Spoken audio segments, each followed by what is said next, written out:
আজকে আমার ব্লগ বেলুড় মঠ নিয়ে। এই সেই বেলুড় মঠ যেটি 1897 সালে স্বামী বিবেকানন্দ প্রতিষ্ঠা করেছিলেন তার গুরু শ্রী রামকৃষ্ণ পরমহংসদেবের আদর্শ প্রচারের উদ্দেশ্যে।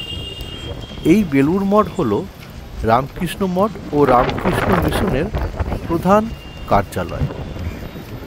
এটি হুগলি নদীর পশ্চিম তীরে এই বেলুড় মঠটি হাওড়া জেলায় অবস্থিত।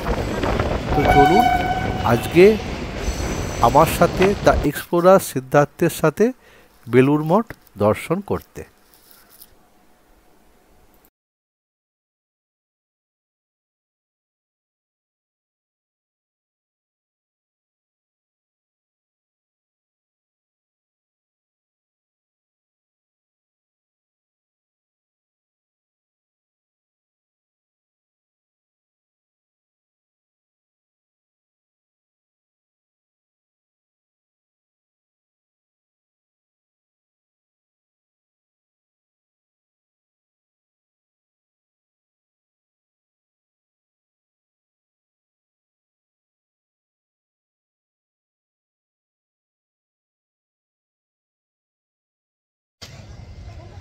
দক্ষিণেশ্বর থেকে বেরিয়ে পড়েছি।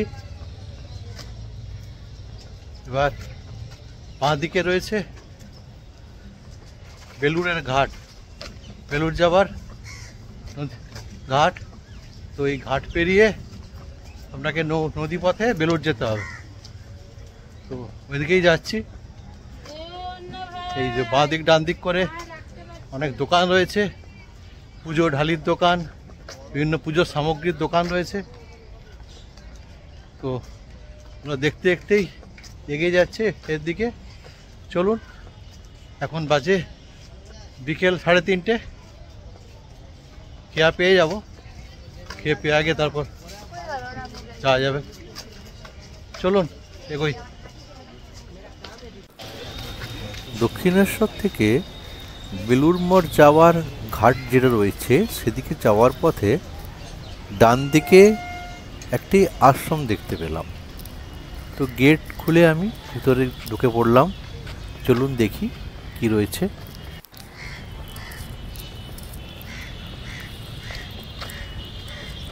এই মঠের সামনে চলে এলাম। এবার ভিতরে গিয়ে দেখি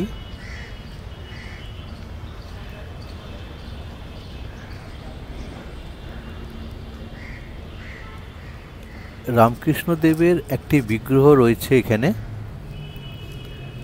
এটাই দেখতে পেলাম।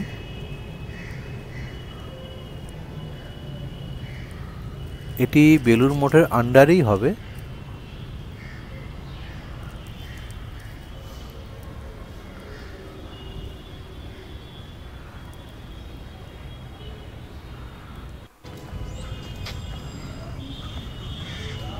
এর পাশেই রয়েছে একটি বিল্ডিং, যেটা আমি এখানে একজনের সাথে কথা বললাম। এটি একটি প্রাইমারি স্কুল, যেটি বেলুড় মঠের তত্ত্বাবধানেই রয়েছে, ক্লাস 1 থেকে 4 অবধি।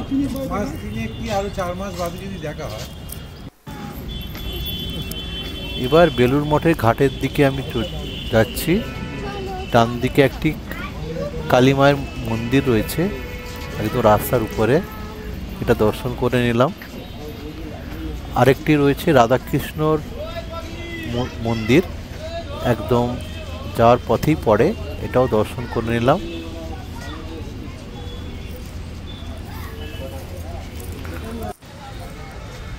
এই যে সামনেই লঞ্চ ঘাট, এটা দক্ষিণেশ্বরের ফেরিঘাট। এখান দিয়ে এখানে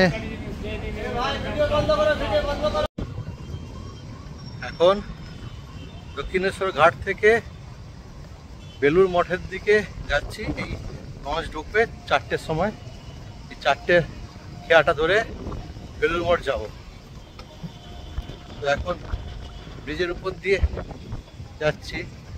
এই দেখতে পাচ্ছেন এখানে বালি ব্রিজ আর গঙ্গা।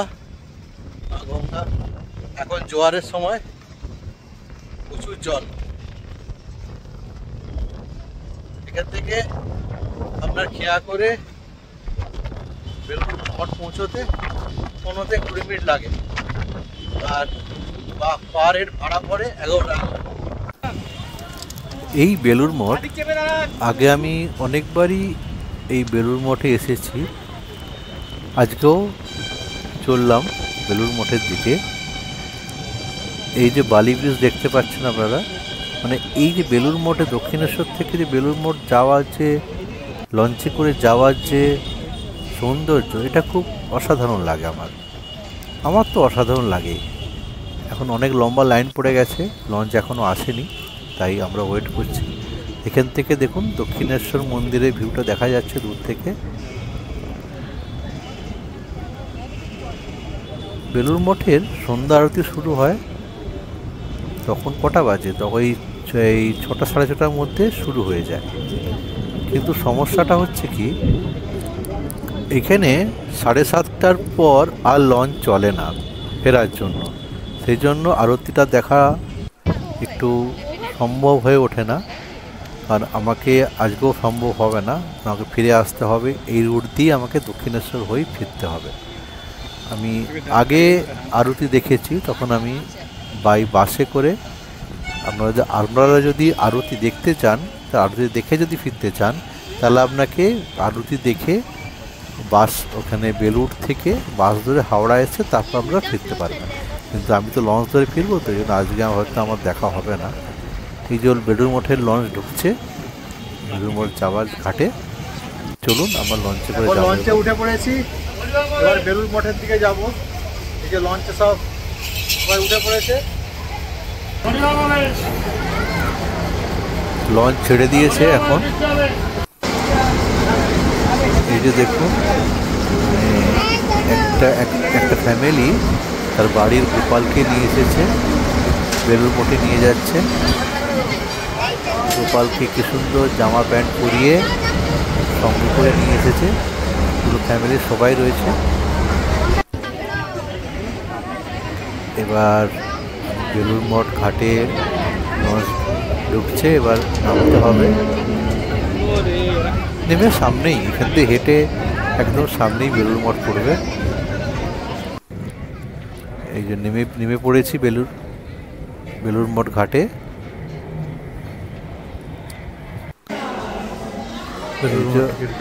এটা টিকিট কাউন্টার বেলুর মঠের।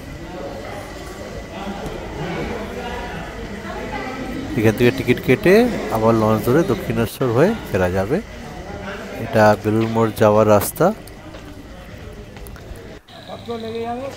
এটা একটা কার পার্কিং এরিয়া, এখানে বড় গাড়ি ছোট গাড়ি সব গাড়ি পার্ক করার জন্য, যারা দূর থেকে আসবে রাখতে পারবেন।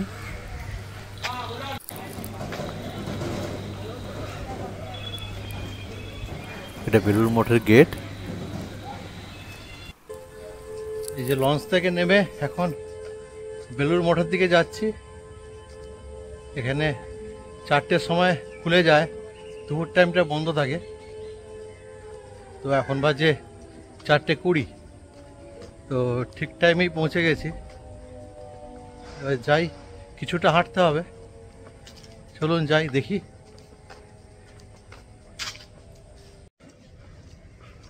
আজকে একটু গরম আছে, তাই বারবার একটু, কারণ বৃষ্টি হচ্ছে, কাল পরশু হয়েছিল, কিন্তু বৃষ্টি হলেও একটু গরমকাল তো, আজকে বৃষ্টি হয়নি, একটু গরম আছে। এসে গেছি গেটের সামনে। বেলুর মঠ যাওয়ার রাস্তায় বাঁদিকে এই পীর বাবার একটা দরগা পড়ে, এর ভিতরে ছবি তোলা বারণ রয়েছে, তাই বাইরে থেকেই আপনাদের দেখাচ্ছি।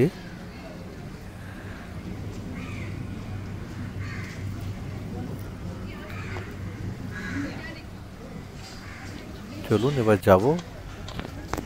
এই যে বেলুর মঠের ভিতর ঢুকে গিয়েছি, এখানে জুতোটা বাইরেই খুলে এলাম কাউন্টারে। আর বেলুর মঠের ভিতরে ছবি বা ভিডিও করা খুব স্ট্রিক্টলি রেস্ট্রিক্টেড রয়েছে। আমি সামান্য একটু ভিডিও করে আপনাদের দেখাচ্ছি, বেশিটা পারবো না, এখানে বারণ রয়েছে। আর বেলুড় মঠের কিছু কিছু নিয়মাবলী, কিছু সূচিপত্র রয়েছে এখানে, এই যে আপনাদের দেখিয়ে দিচ্ছি, লিস্টে রয়েছে, আপনারা দেখে নিন। পারলে ভিডিওটা পজ করে আপনারা দেখে নেবেন।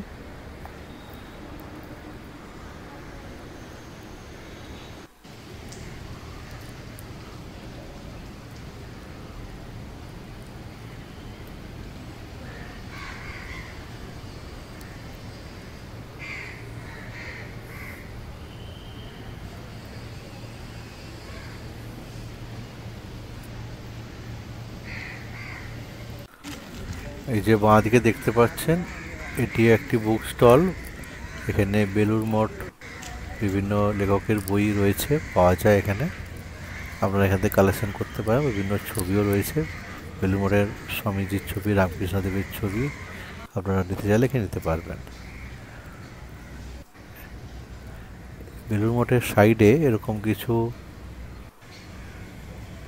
মানে বাড়ি রয়েছে, বানানো রয়েছে, যারা ভক্তরা এলে এটি দর্শন করতে পারে, সেই জন্য কিছু জিনিস বানিয়ে রাখা হয়েছে মডেল হিসাবে। এই দেখুন বেলুড় মঠ, আজকে মোটামুটি অনেক লোকজনই এসেছে এখানে।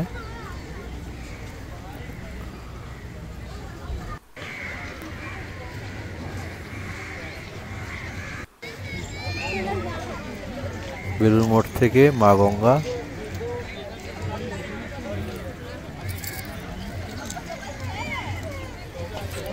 একটা ঘাট, এখানে হাত পা ধোয়ার জন্য এটি আপনারা ইউজ করতে পারেন।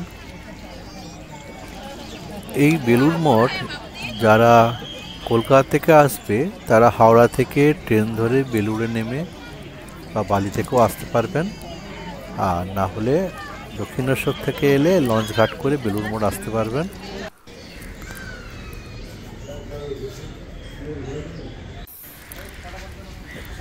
এই যে এখানে রয়েছে, এটাই ভাইস প্রেসিডেন্টের অফিস।